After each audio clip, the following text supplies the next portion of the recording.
सध्या ठाणे महानगरपालिका क्षेत्रात दररोज 241 दशलक्ष लिटर सांडपाण्यावरती प्रक्रिया केली जाते. त्यापैकी केवळ 5% पाण्याचा पुनर्वापर होतो.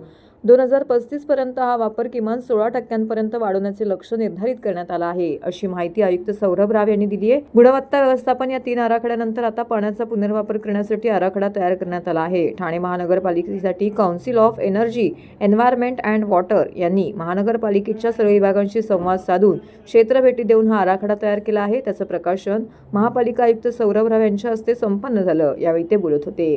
शाश्वत नागरी विकासासाठी पाण्याचा पुनर्वापर करण्याचं नियोजन करून जलव्यवस्थापनाच्या क्षेत्रामध्ये शाश्वत नागरी विकासासाठी पाण्याचा पुनर्वापर करण्याचे नियोजन करून जलव्यवस्थापनाच्या क्षेत्रामध्ये ठाणे महानगरपालिकेने अतिशय महत्त्वाचं पाऊल उचललं आहे.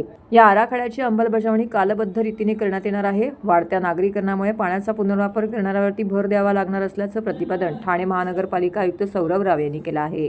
सध्या ठाणे महानगरपालिका क्षेत्रामध्ये 241 दशलक्ष लिटर सांडपाण्यावरती प्रक्रिया केली जाते. त्यापैकी केवळ 5% पाण्याचा पुनर्वापर होतो.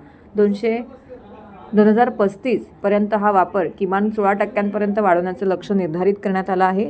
तोवर 490 दशलक्ष लिटर सांडपाण्यावरती प्रक्रिया करून ते पुनर्वापर योग्य करण्याची क्षमता निर्माण होईल. या आराखड्यातून प्रक्रिया क्षमता वाढवणे, जास्तीत जास्त पाण्याचा पुनर्वापर करणे, उद्यान, शौचालय, उद्योग, बांधकामं यासाठी या पाण्याचा वापर वाढवून पिण्याच्या पाण्यावरील अवलंबित्व कमी करण्याचं नियोजन असल्याचं आयुक्त राव यांनी स्पष्ट केलं.